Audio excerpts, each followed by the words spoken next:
We're keeping an eye on the Delaney Hall ICE detention facility in Newark, New Jersey, where that chaotic scene unfolded yesterday and where we are seeing more signs of unrest today.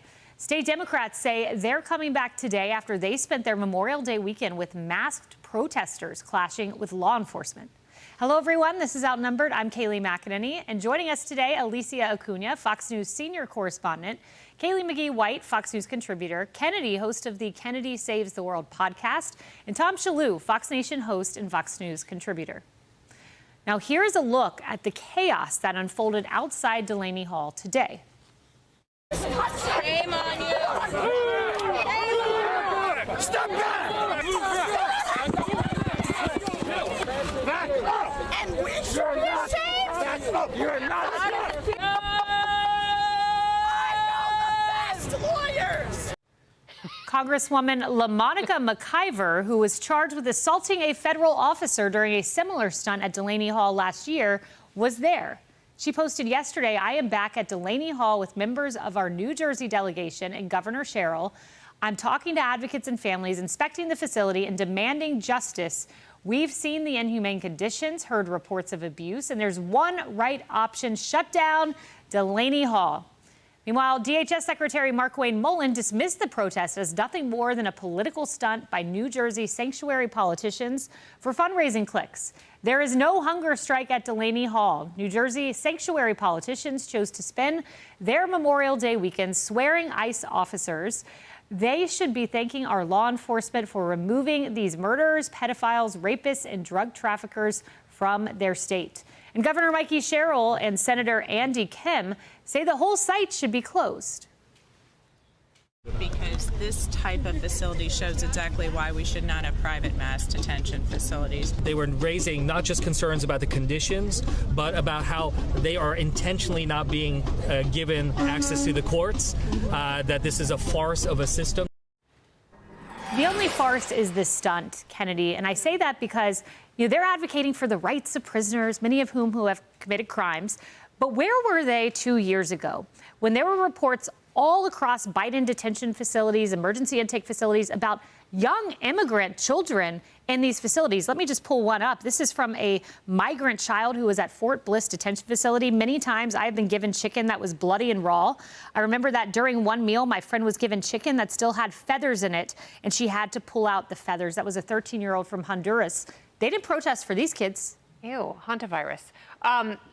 Yes, and that's why this is stunty and it is selective, and you see the screeching group of protesters there, and they fall into three categories. They are either paid, they are bored, or they are unwell. The shrieking woman who's like, "I know the best lawyers." It's like that is every Karen who has called animal control on a barking dog, or called the HOA when your flagpole is too high. And they really aren't trying to achieve better conditions for immigrants. If they were, then this would not be selective. And Mikey Sherrill, the new governor of New Jersey, certainly wouldn't be doing this on Memorial Day. It's okay if they're doing it today.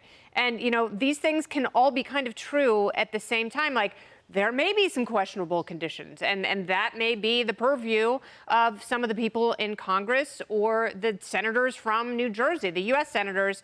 But as a political stunt on Memorial Day, Mikey Sherrill has already given herself so many political headwinds. She's making it even more difficult for herself by making her a more contemptible politician. I was there at the Devils game the night Jack Hughes skated for the first time since he won the gold medal for Team USA at the Olympics, and the crowd roundly booed her because there is a large section of the New Jersey electorate that despises her for stunts like this. And Mikey Sherrill is supposed to be the moderate, Alicia. She's clearly not. And she didn't take any lessons from the election, which was close the border. That was the lesson. Yeah, and I think it's really important for people to remember that a lot of the people who are in these detention facilities were invited by the Biden administration.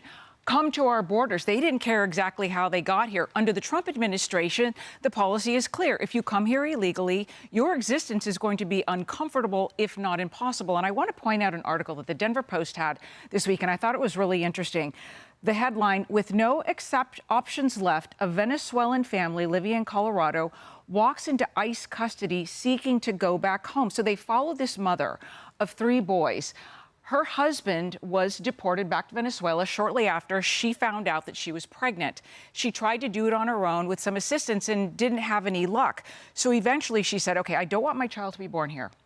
I don't want this child to be a U.S. citizen because it will be harder for me to actually leave. She used the Trump administration fund, the assistance, to get her back. She had about $10,000 or so, was able to go back to Venezuela. And the reporter who did the story checked back with her later once she went back to Venezuela. And she said, I'm good. I'm calm. No regrets. She was glad that she left. Yeah, fascinating story, and these anecdotes exist. Kaylee, I also want to point out this did happen on Memorial Day, as Kennedy noted. Memorial Day is about our veterans. It's about those who have paid the ultimate sacrifice, those who lost their lives.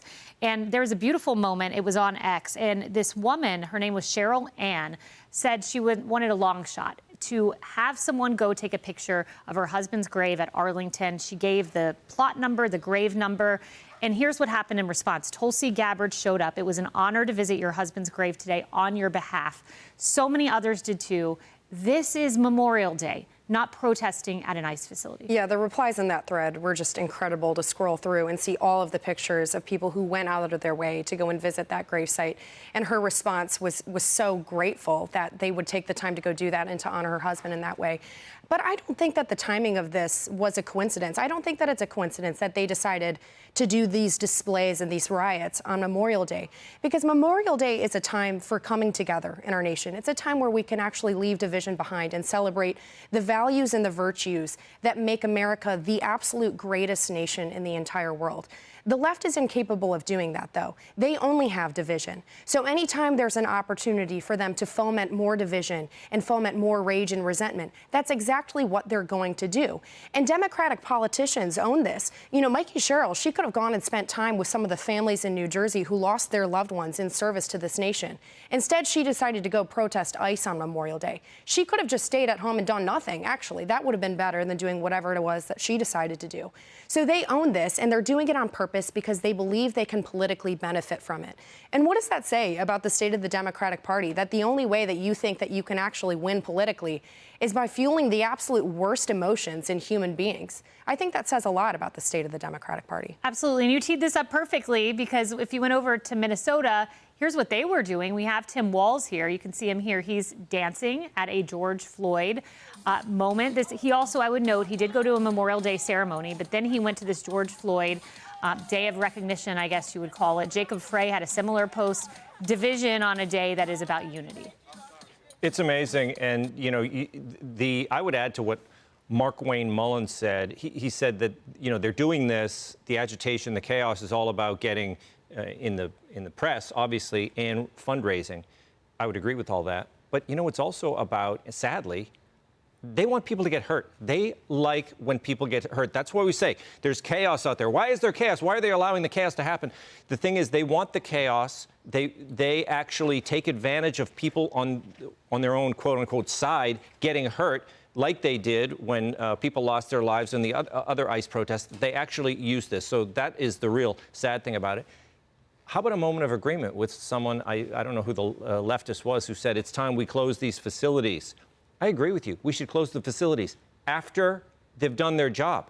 After we get rid of all the illegal aliens, then we won't need these facilities. So people on the right agree with you. Eventually, that's where we want to go as soon as we enforce the law. Yeah, no, makes a lot of sense. Tell that to the left. Hey, everyone, I'm Emily Campagno. Catch me and my co-hosts Harris Faulkner and Kaylee McEnany on Outnumbered every weekday at 12 p.m. Eastern, or set your DVR. Also, don't forget to subscribe to the Fox News YouTube page for daily highlights.